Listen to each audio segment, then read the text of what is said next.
भाइ आज काम गर्नु लागिरहेको छ। ल त्यसमा म म्यानेजरसँग कुरा गर्छु 2 मिनेट गर्नु। ल एकछिन यहाँ आउनु न कुरा गर्नु त।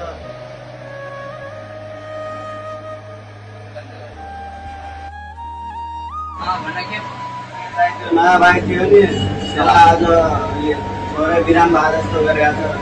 छुट्टी चाहियो भन्छ हामीले के गर्नु। भाइ के भइरहेछ भन्दा आया धेरै दिन पनि भएको छैन। विशालले भन्दा छुट्टी चाहियो, हाफ डे चाहियो भन्दा के भइरहेछ?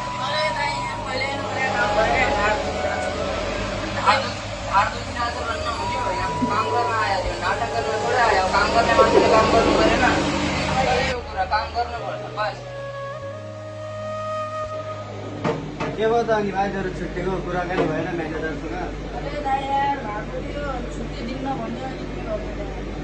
यस्तै हो भाइ, अब परदेशको ठाउँमा काम गर्नुपर्छ। काम नगरे पनि आउँदैन खानासाना।